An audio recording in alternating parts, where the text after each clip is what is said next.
Bienvenidos al canal Abre los Ojos, una mirada crítica a la religión y a la política. Seguimos hoy con el tema del Islam y concretamente nada menos que con la biografía de Mahoma, ese gran desconocido. Es el título de este vídeo. Y ustedes me dirán, hombre, ¿cómo ese gran desconocido si hay más de 1000 biografías de Mahoma? Sí, las hay. Y desde hace siglos. Fíjese aquí en pantalla tenemos la biografía, el libro El fanatismo o Mahoma, nada menos que de Voltaire, del siglo XVIII. Aquí tenemos, ya nos vamos más atrás, al siglo XVII. Aquí tenemos la vida de Mahoma, escrito en Holanda por George Gallet. Y fíjense que Mahoma lo representa pisando el globo terráqueo, los 10 mandamientos y la cruz. Y aquí tenemos otra también del siglo XVII, otra biografía de Mahoma, en donde se dice que es la biografía de Mahoma y sus conquistas sobre el imperio turco, que viene como 7-8 siglos después de Mahoma. Lo que quiero con esta breve introducción es mostrarles que sí hay 1000 biografías o más inspiradas básicamente en la ignorancia y en la ideología. Hace varias décadas que académicos e investigadores del tema del Islam, de sus orígenes, llegaron a la conclusión de que reconstruir el origen del Islam y la vida de Mahoma, según las únicas fuentes que se seguían tradicionalmente, que eran las fuentes islámicas, llevaba a nada, a contradicciones insolubles, a falta de información histórica verídica. En los últimos 2 vídeos me referí a ese tema. Primero narré los misterios del Islam, donde mostraba que siguiendo las fuentes que han seguido todos los historiadores hasta el día de hoy, que son las fuentes islámicas, se llega a contradicciones y a no conocer la verdad. Recuerden que en la literatura islámica se escribe sobre Mahoma siglos después de la muerte de Mahoma. Es muy difícil con literatura tan posterior y sin que haya nada entre medio considerar la información que nos presenta como verídica. O esa literatura lo que nos informa es de lo que desean que hubiera ocurrido los grandes califas o cómo les habría servido que las cosas ocurrieran como ellos hubieran querido. Porque recuerden que la literatura islámica se hace patrocinada por los califas, de acuerdo obviamente a sus intereses, que son justificar su poder, sus conquistas, su absolutismo, lógico. Entonces de eso nos ocuparemos en otra parte de la serie, pero ahora lo que les quiero decir es que hay 3 premisas fundamentales que, en mi modesta opinión, invalidan todos los libros, todas las biografías de Mahoma que existen, porque todas se basan en 3 premisas que son falsas. La primera premisa es que presentan a Mahoma como el gran luchador por el monoteísmo. Mahoma vive en una tierra arabia en la época de la jahiliya, o sea, de la ignorancia, en donde todos son politeístas, y Mahoma lucha para introducir el monoteísmo. Eso le cuesta tener que exilarse de su ciudad, que es dominada por los politeístas. Aquí lo vemos representado por lenguas de fuego. Entonces lo vemos ahí destruyendo a todos esos íconos en las laterales, que son los dioses que supuestamente Mahoma erradicaba de la península arábica. Ya les narré en los 2 vídeos anteriores que podía desde luego haber politeístas en Arabia, pero las religiones oficiales en todas las regiones eran monoteístas. La región del reino Gasálida, que era donde vivió Mahoma, en Petra, era cristiano monofisita. El reino Lácmida, que era el reino árabe que protegía al imperio persa, era cristiano nestoriano. Ya les expliqué lo que eran unos y otros. El Hiyaz, que eso es muy importante porque es donde supuestamente vive Mahoma. en donde quedan Medina y la Meca, la población más densa estaba en los oasis como el de Medina, el de Caibar, el de Taima, y la población de esos oasis era judía.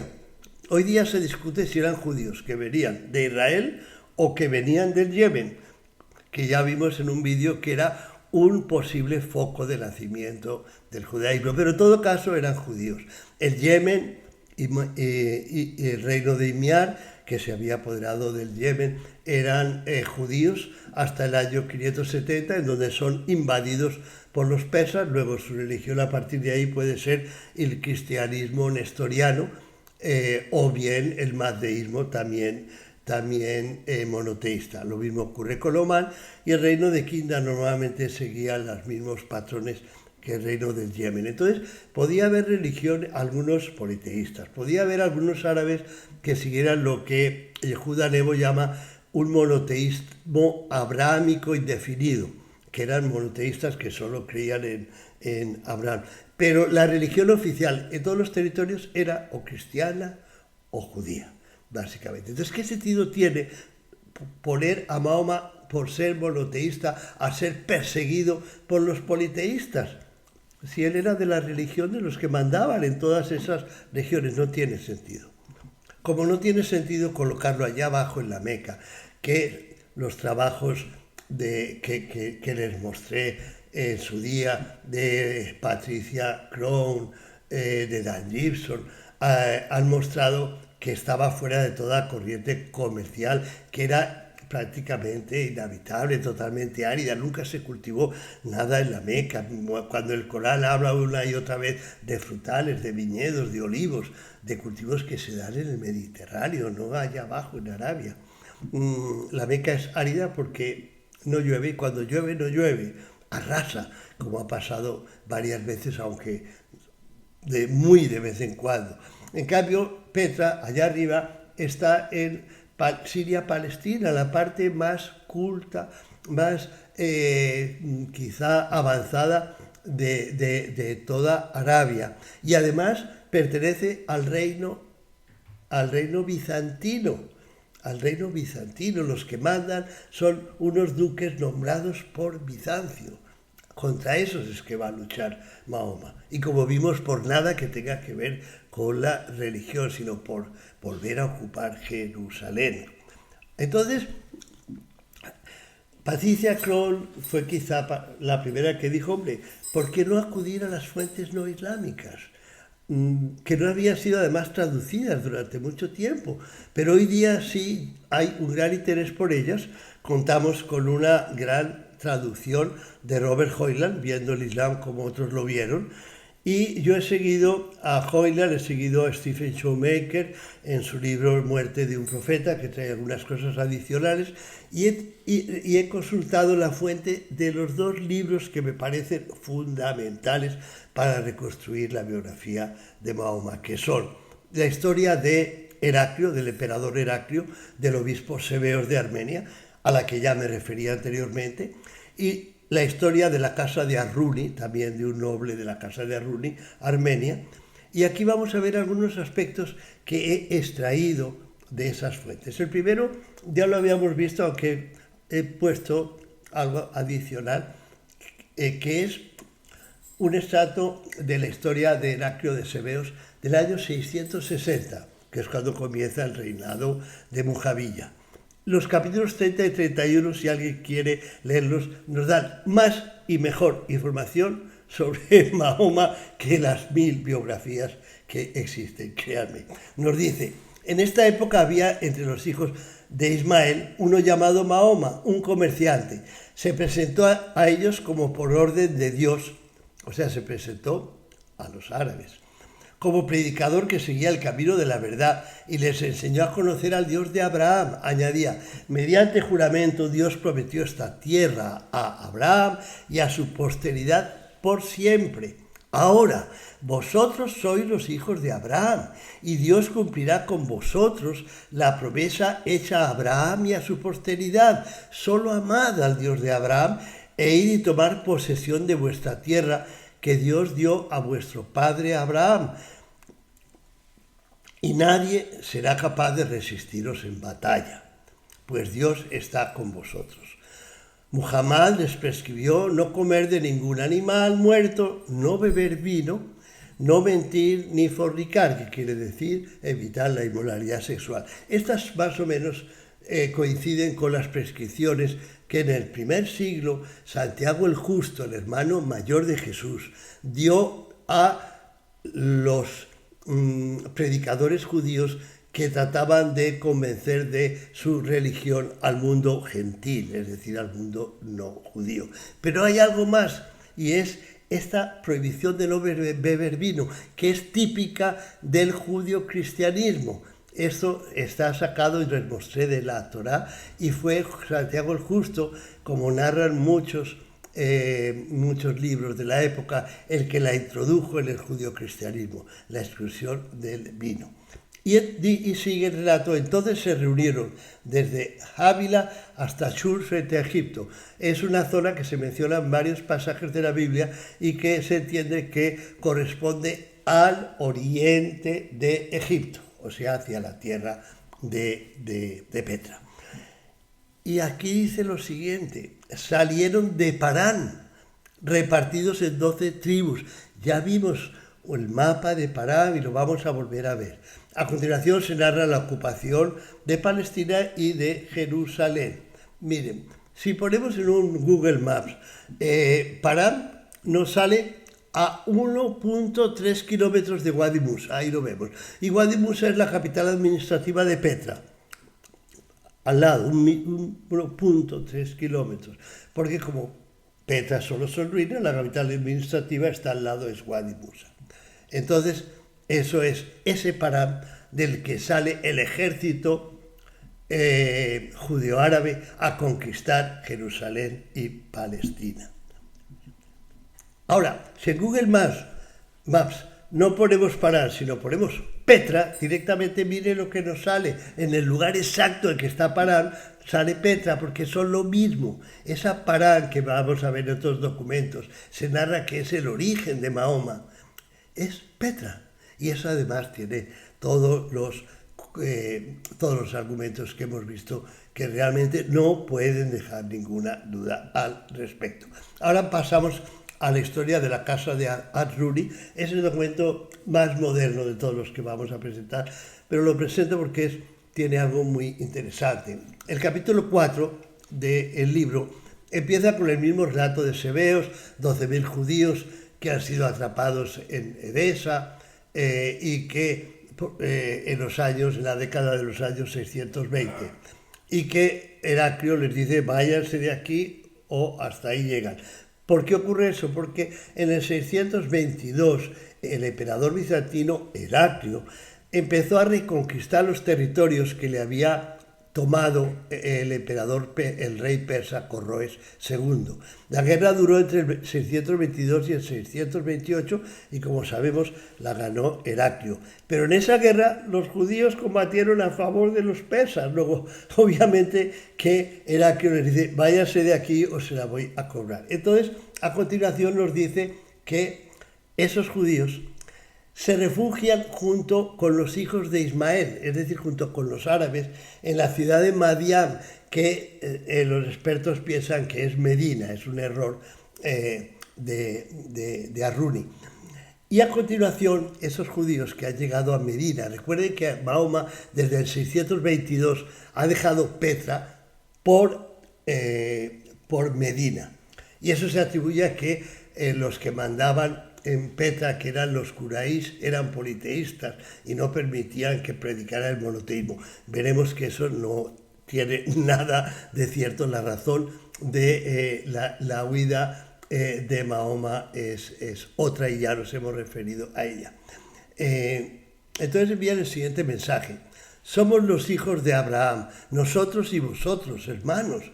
Venid en nuestra ayuda y tomaremos la tierra de nuestra heredad.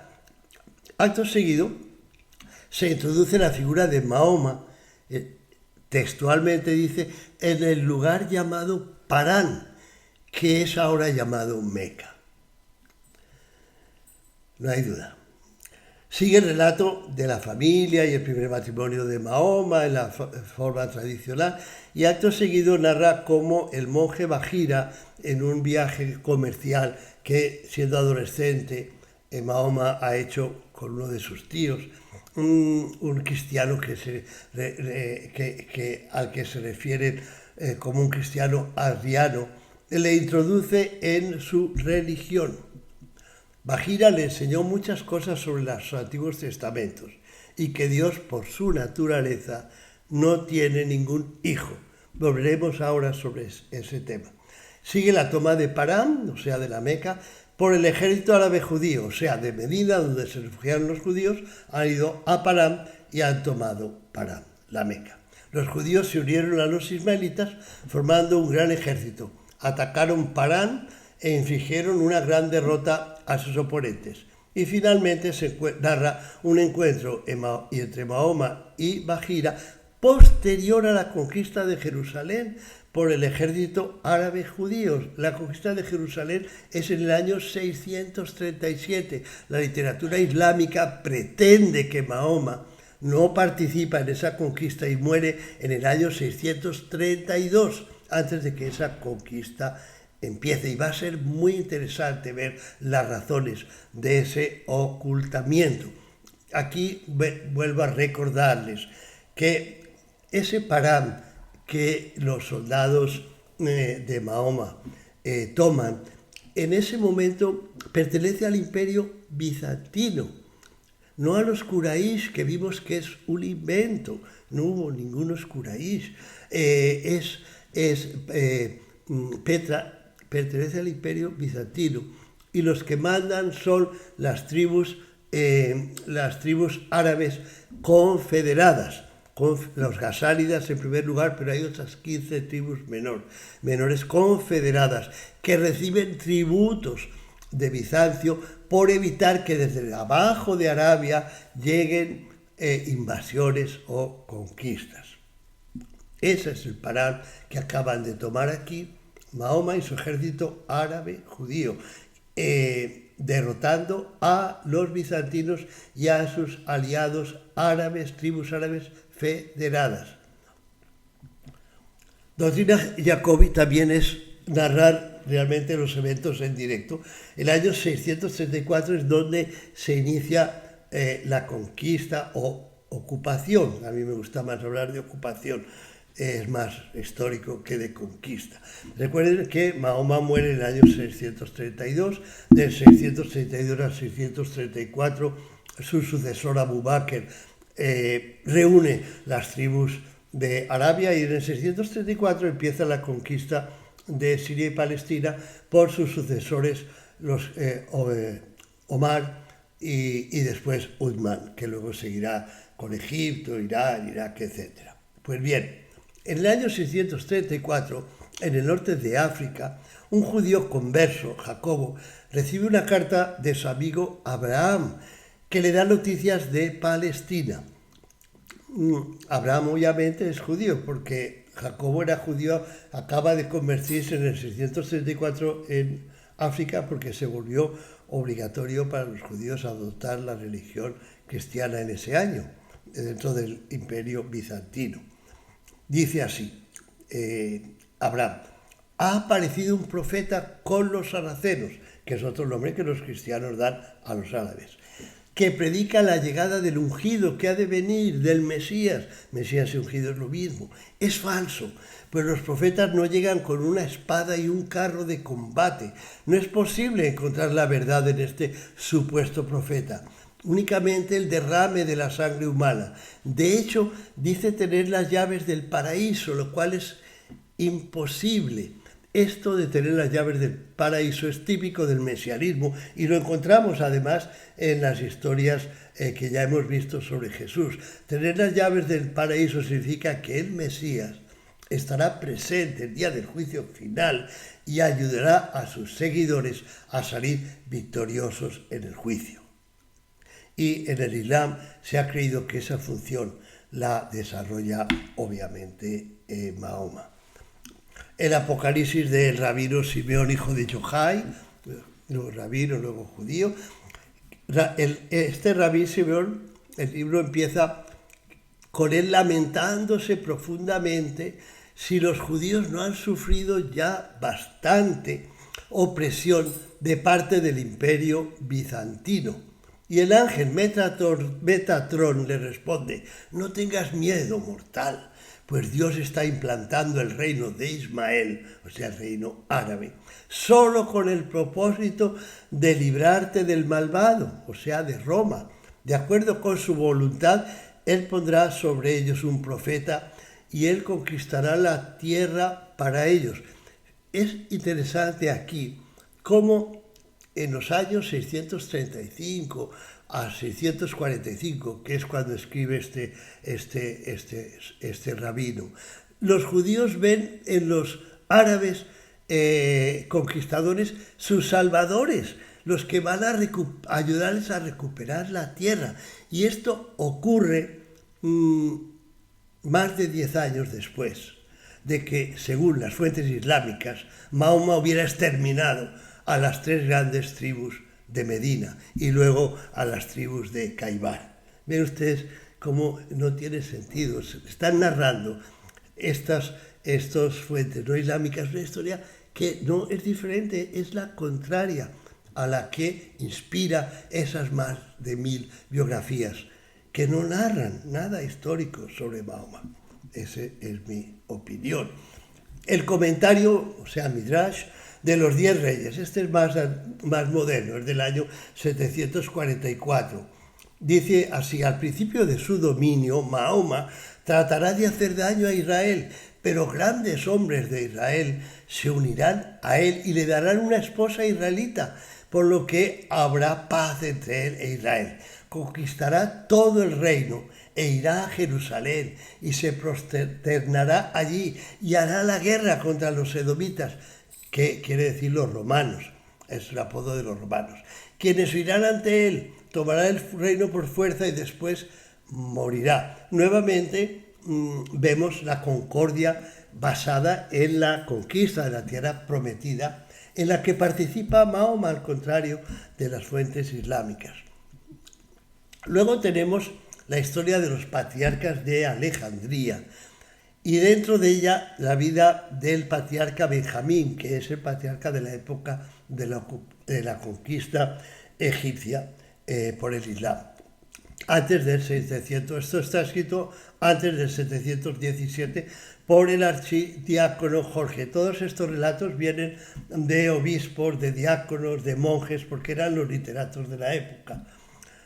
Empieza narrando un sueño del emperador Heraclio, en el que se le advierte que un pueblo circuncidado conquistará sus tierras. Heraclio cree equivocadamente que se trata del pueblo judío, y a continuación se desvela su error. Pero fíjense, en ese año, en 634, los bizantinos obligaron a los judíos a convertirse, o sea que eso refleja un hecho histórico. Dice así: unos días después surgió un hombre entre los árabes de la Meca y su vecindario, llamado Muhammad, y tomó posesión de Damasco y Siria y cruzó el Jordán. Y el Señor abandonó al ejército de los romanos ante él a causa de la corrupción, de la excomunión contra ellos y del concilio de Calcedonia, que era detestado por los cristianos digamos no ortodoxos, como los fisitas, los nestorianos, etcétera, que tenían otra ideología. Entonces fíjense que aquí parece que Mahoma ha participado en las conquistas tanto de Jerusalén como de Damasco y de Siria, y se mantiene esa concordia judeo-árabe. Crónica árabe bizantina, más moderno todavía, 741, y aquí vemos cómo las primeras conquistas de Siria y Palestina se atribuyen a Mahoma, y de ahí en adelante las conquistas de Irak, Irán, Egipto, norte de África, se atribuyen a su sucesor, Abu Bakr. Dice así: cuando una numerosa multitud de sarracenos se hubo reunido, invadieron las provincias de Siria, Arabia y Mesopotamia, mientras uno llamado Muhammad mantuvo la posición de líder entre ellos. Cuando el citado líder de los sarracenos hubo completado 10 años de mando, su vida llegó a término. Él es aquel tenido en alta estima y reverencia hasta hoy, y declarado apóstol y profeta en todos los rituales y escritos. En su lugar, Abu Bakr organizó una campaña masiva contra los persas, que devastó ciudades y pueblos y capturó numerosas fortificaciones. En la literatura no islámica, cuando se refieren a Mahoma, hay gente que lo elogia y que elogia la llegada incluso de los árabes, y hay gente que por ser de una tendencia cristiana diferente lo vilipendia. Hay las dos corrientes, y he tomado en esta, es una de las dos quizá menos conocidas, pero también históricas. Hubo mucha gente cristiana en los orígenes del Islam que vieron en los árabes, que sacaban a los bizantinos, sus liberadores. Teófilo de Edesa es un académico cristiano maronita, mediados del siglo VIII. Este Muhammad, en su juventud, empezó a viajar desde su ciudad de Yatrib, que es Medina, a Palestina. Y mientras estaba en esta región, encontró al verdadero Dios. Y cuando regresó con la gente de su tribu, les explicó sus creencias y persuadió a algunos que le siguieron. Al mismo tiempo, les relató la excelencia de la tierra de Palestina, diciendo que a causa de su creencia en el único Dios, esta tierra, buena y fértil, les había sido entregada. Y para probar su palabra, dirigió una banda de quienes le obedecían y empezó a saquear con ellos la tierra de Palestina. Y a continuación relata que tras la conquista de Palestina, Mahoma regresa a Yatrib, que es el nombre de Mahoma. Que es el nombre de Medina. Crónica samaritana de Abu Fat, siglo VII, esa es más antigua. A continuación, los ismaelitas, o sea, los árabes, Muhammad y todo su ejército combatieron contra los bizantinos, conquistaron la tierra y derrotaron a los bizantinos, quienes huyeron ante ellos. El profeta del Islam no causó molestias a nadie durante su vida. Él exponía sus creencias al pueblo y acogía a quien aceptaba seguirle, sin obligar a quienes las rechazaban. Ven ustedes que hay bastantes comentarios que son muy positivos y diferentes de otros sobre Mahoma. Ahora empezamos a ver lo que serían los datos para construir una verdadera biografía de Mahoma. Nacimiento, tenemos en el centro el pensamiento de Mahoma, y al lado lo que llamo Islam abasida. Los abasidas son la familia árabe que toma el poder en el 750, se lo arrebata a los omeyas, y de ahí en adelante consolidan un Islam que va a ser muy diferente del de principios de la dinastía omeya. La capital del Islam abasida, como saben, es Bagdad, la capital del Islam, que es un anacronismo porque no se llama Islam en esa época, es Damasco. Entonces, nacimiento, según el Islam abasida, que es el que realmente ha creado toda la literatura islámica. Son los califas abasidas los que han contratado a literatos, a académicos, para que escriban lo que ellos querían mostrar como la historia del Islam. Entonces, en el Islam abasida, las fuentes islámicas señalan el año 570, en la Meca actual, la de allá abajo, no Petra, el nacimiento de Mahoma. En realidad, el nacimiento de Mahoma es indeterminado. En esa época no se llevaba memoria de las no se celebraban los cumpleaños, ni se llevaba mucha memoria de las fechas de nacimiento, pero hay algo que a mí personalmente me cuesta aceptar ese año del 570, porque lo unen, todo ser divino debe nacer acompañado de milagros y de acontecimientos extraordinarios. Y ese año 570, la literatura islámica ubica la invasión de la Meca por el rey Abraha de Yemen, judío, que trata de invadir la Meca por envidia a la Meca, y va acompañado de elefantes y es rechazado por pajaritos que le envían piedras a sus elefantes y a sus soldados. Eso es demasiado fantasista. Pero entonces yo creo que nadie sabe realmente el nacimiento de Mahoma, cuándo fue. ¿A qué tribu pertenece?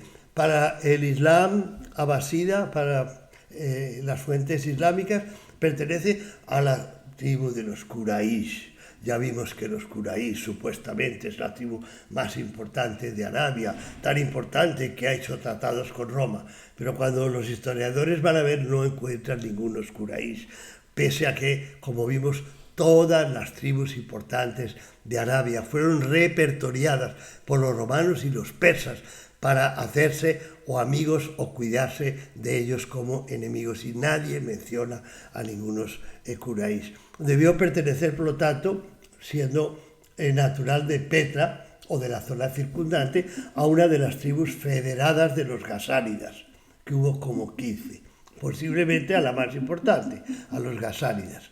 La religión de Mahoma, según la literatura islámica, es el Islam. Él ha creado una religión diferente de las demás y esa es su religión. En realidad, su religión es el judeocristianismo. Y eso tiene varias fuentes. Primero, el Corán. El Corán, yo ya les relaté que es la mejor versión de lo que es el judeocristianismo. Si los hermanos de Jesús, Santiago, Simeón, despertaran hoy día y leyeran el Corán, dirían, pero esto lo hemos escrito nosotros. Es así de sencillo. ¿Y de dónde le llega? ¿Quiénes son sus maestros? Mahoma tiene dos maestros. Uno, ya lo mencionamos, Bahira. A Bahira se lo nombra, y así lo nombra también Juan de Damasco, como un cristiano arriano. Así lo nombra Juan de Damasco. Y los arianos es lo más parecido a los judeocristianos, porque ni unos ni otros creen que Jesús hubiera sido igual al Padre y hubiera vivido desde el principio. Los arianos hacen nacer a Jesús en un momento dado de la historia del universo. Entonces, pues llamarle judeo-arriano es muy fácil confundirse con judeo-cristiano. Y el otro maestro de Mahoma es Baraka. Baraka es el primo de su primera esposa, Jadira. Y Baraka siempre en las fuentes islámicas se dice que era muy versado en el Evangelio en hebreo. Y el Evangelio en hebreo, el único Evangelio en hebreo, era el Evangelio que usaban los judeo-cristianos. Luego esos dos fueron sus mentores. Y vemos que él repite las prescripciones de Santiago el Justo, de lo que es lícito comer y la prohibición del vino, como Santiago el Justo. La religión de Mahoma es el judeocristianismo. Creencias básicas. Mahoma cree en el monoteísmo radical, o sea, no se puede asociar, como él dice una y otra vez, como el Corán dice una y otra vez, no se puede asociar nada a Dios, porque Dios es uno, es único. La inminencia del juicio, la hora se llama en el Corán, el juicio final y la salvación de los justos y el terrible castigo para los infieles es una característica de todos los movimientos mesianistas, que parten de la base de que es preciso luchar junto con Dios para erradicar a los malos de este mundo y que gobiernen los buenos, y eso requiere un juicio final. Entonces, la inminencia del juicio, la hora, es muy importante y en el Corán se refleja ampliamente. Y luego, la necesidad de conquistar Jerusalén y la tierra prometida, eso se ve una y otra vez, es una obsesión. ¿Por qué? Repito, porque si conquistan Jerusalén, propiciarán la segunda venida del Mesías. Y estamos narrando historia antigua o historia moderna. Parece que las dos tienen muchas cosas en común. Y finalmente, una conducta moral irreprochable con todos los ritos que se prescriben en la literatura islámica. Eso es para Mahoma. Para la literatura islámica, primero se quita el énfasis en la llegada del juicio, porque cuando empieza esa literatura, a mediados del siglo IX, años 850 y algo, han pasado ya más de 2 siglos y no ha llegado la hora, no ha llegado el fin del mundo. Entonces se le agregan en el Corán, igual que ocurre además en los evangelios, varios pasajes en donde se tratan de limitar un poco las cosas. O sea, la hora va a llegar, pero en cuanto al momento solo Alá lo sabe. Igual que en el Evangelio tenemos lo mismo, el juicio va a llegar, pero en cuanto a la hora solo mi Padre lo sabe. Eso es normal. Se pone sordina, se pone menos énfasis en la llegada del juicio. La conquista, que para Mahoma se refería a la tierra prometida, Israel, Palestina y Siria en parte. Para el Islam abasida ahora la conquista se refiere a todas las tierras de los infieles, de los que no creen en el Islam. Ha cambiado mucho y eso es lo que se trata de explicar con toda esa literatura. Y luego, la conducta moral sí, pero se le agrega obediencia ciega al califa. Y el que no obedece al califa ya sabe lo que le pasa. Amigos de Mahoma, los judíos y los nasara. Los nasara son los nazarenos en el Corán y los nazarenos son los judio-cristianos. Esos dos, los judíos y los judio-cristianos, fueron los amigos de Mahoma. Para el Islam abasida, fuera de su etnia o de los que obedecen a su etnia y al Islam, no hay amigos. Ahora, enemigos. Para Mahoma, los enemigos son, primero, las tribus federadas hasta el año 628. O algo después, porque en el 628 es cuando, y eso lo vimos, Heraclio acaba la reconquista de sus tierras, y entonces las tribus federadas esperan que vuelva a contratarles y a darles tributos, que es de lo que han vivido siempre, para cuidarles sus fronteras. Pero Heraclio está arruinado por la guerra, piensa que al haber acabado con Persia ya no necesita pagar a nadie porque le cuide sus espaldas y deja de pagarles. Y ahí es que Mahoma va a poder convencerles a esas tribus que llevan combatiendo muchas décadas en favor de Bizancio y que están organizadas y armadas, va a poder convencerlas de participar junto con él y su ejército en la conquista de Palestina, ocupación de Palestina y de Siria. Es lo que les comentaba antes. Si Mahoma ha debido exilarse a Medina, si ha debido combatir contra los habitantes de Petra, es porque Petra estaba ocupada por las tribus federadas.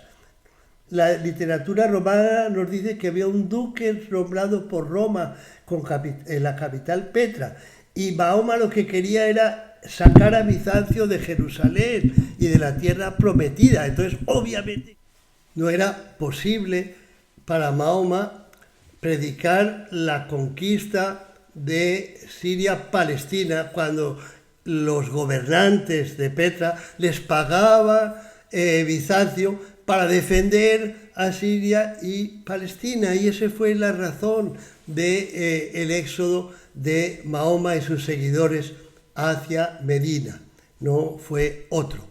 Y los grandes enemigos también de Mahoma, y esto es importantísimo porque nos va a ayudar a entender por qué Mahoma sale de la historia durante décadas y décadas, si no siglos después de muerto. Sus grandes enemigos son los cristianos. ¿Y por qué los cristianos? Porque son los cristianos los que ocupan Jerusalén y la tierra prometida, y contra los que debe luchar para arrebatársela. Luego, los cristianos son los grandes enemigos de Mahoma. Así, el Corán, como está hoy redactado en todas las lenguas, no permita entenderlo, porque hemos visto y vamos a volver a ver que la palabra que se da a los cristianos en el Corán es Nazara, y los nazaras son los nazarenos.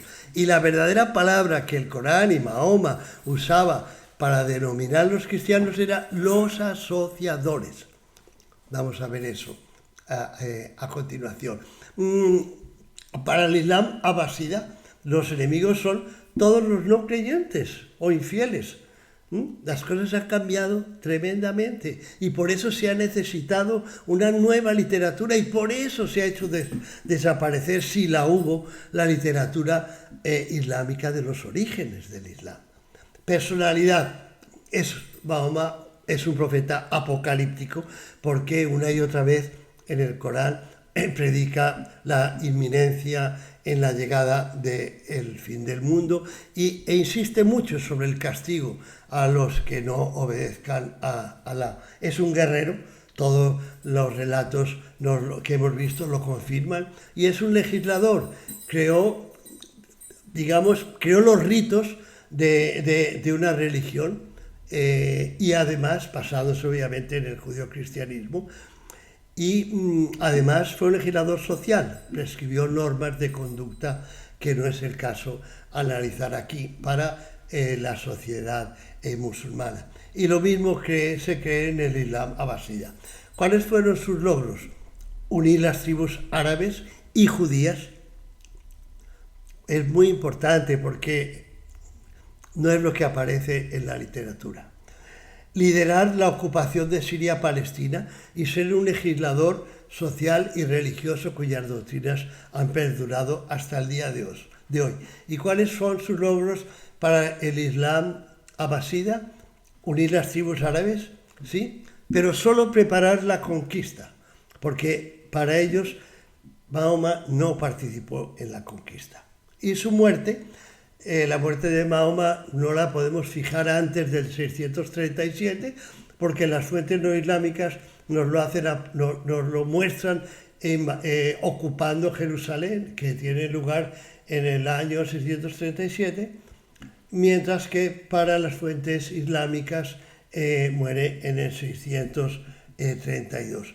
Ahora vamos a ver este tema de los amigos y de los enemigos, sobre todo el tema de los cristianos como grandes enemigos, y así los percibió Mahoma. Saco algunos pasajes del Corán, pero hay muchos similares. No digáis tres, basta. Será mejor para vosotros. Alá es solo un Dios uno. Mahoma le tiene fobia a la Trinidad y por eso se repite más de una vez en el Corán: no digáis ni siquiera tres. Cuando hayan transcurrido los meses sagrados, recuerden que Petra era una ciudad en donde se respetaba una tregua durante las épocas de las ceremonias religiosas. Cuando hayan transcurrido los meses sagrados, matad a los asociadores donde quiera que los encontréis, capturadles, sitiadles. Surah 9, versículo o aleya 5.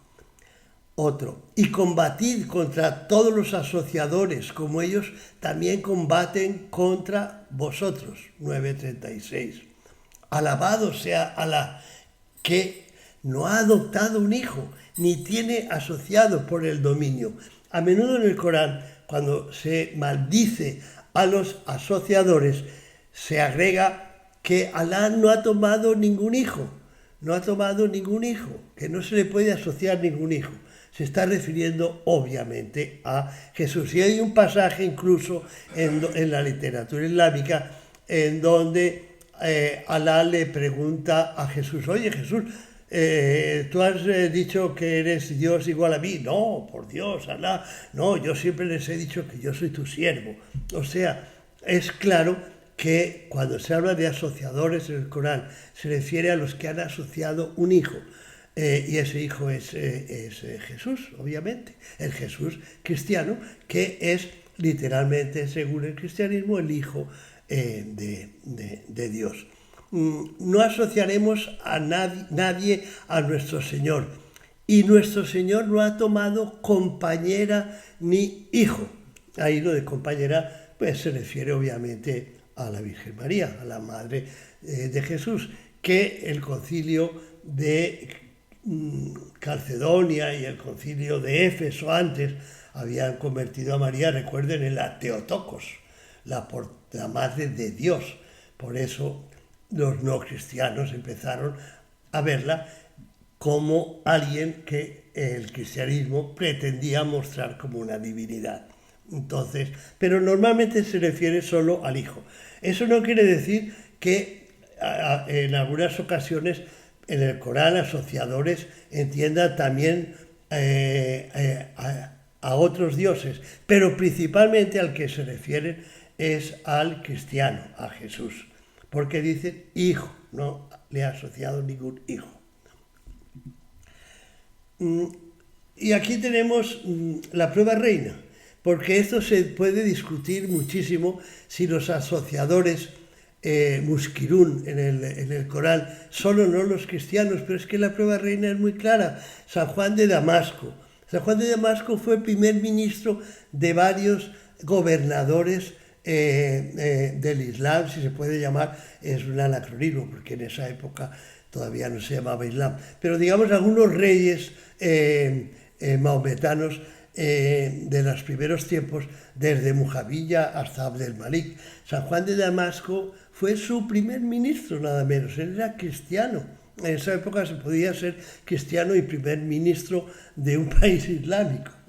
Entonces dice, si la palabra está fuera de Dios, entonces, de acuerdo con vosotros, Dios no tiene palabra ni espíritu. En consecuencia, al evitar la introducción de un asociado con Dios, lo habéis mutilado. Eso dice en sus libros sobre las herejías. En el Corán se dice que Jesús es el Espíritu de Dios y la palabra de Dios. La palabra porque ven a Jesús como Adán. Alá dijo sea y fue.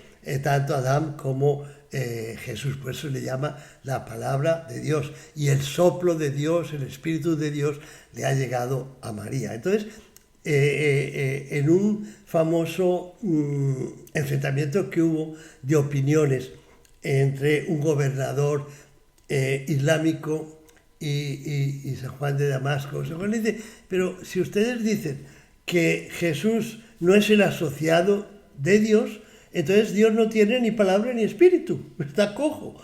Entonces quiere decir que no había en el siglo VIII,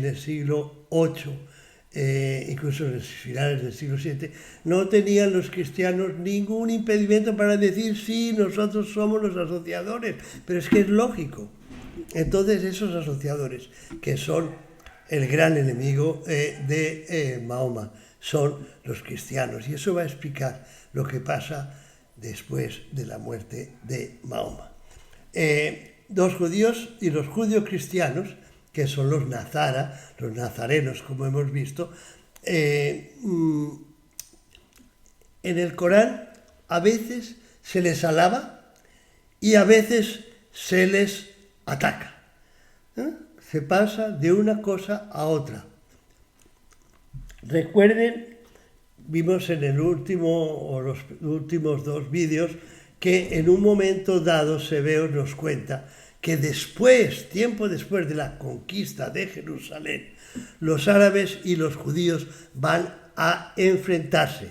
La conquista de Jerusalén es del año 637, o sea, ocurre bastante después de Mahoma. Y ese enfrentamiento se ve, os da una explicación que pueden volver a verla ahí. Pero lo importante es que esa concordia, esa alianza de Mahoma y sus árabes con los judíos no duró para siempre.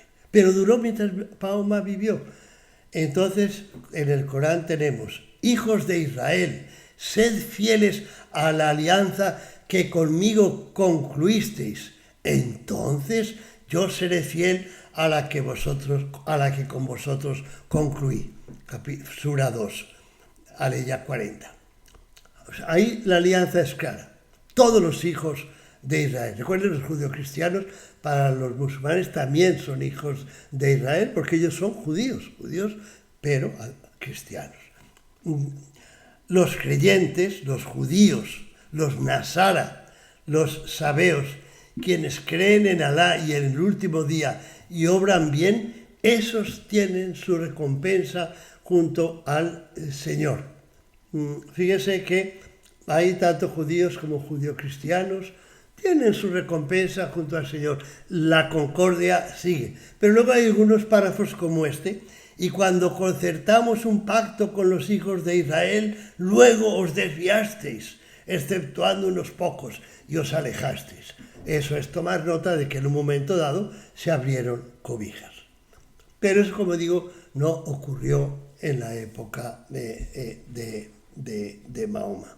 Entonces, recuerden que presenté en el penúltimo vídeo un checklist de contradicciones, misterios del Islam que la literatura islámica y la literatura no islámica no resuelven. Y luego en el siguiente vídeo presenté claves para explicar los misterios del Islam. Y hoy, con estos datos de la biografía de Mahoma, he seguido. Hemos llegado al final, sabemos ya, tenemos una visión coherente de la vida de Mahoma que no entre en contradicciones. Todavía no, porque nos falta de explicar el mayor misterio de todos, que es por qué muere en el año 632, no sabemos nada de él hasta 6 décadas después, y no se empieza a escribir sobre él hasta más de un siglo, bastante más de un siglo después, porque hay ese vacío muy largo en que Mahoma se dan datos sobre él en la literatura no islámica, todos esos monjes y obispos que hemos visto, pero el Islam se calla. Mahoma lo esconde. Ese es el misterio más grande de todos y trataré con mucho gusto de explicarlo en el próximo vídeo. Hasta entonces, gracias por su atención y ojalá no se olviden de darle al like.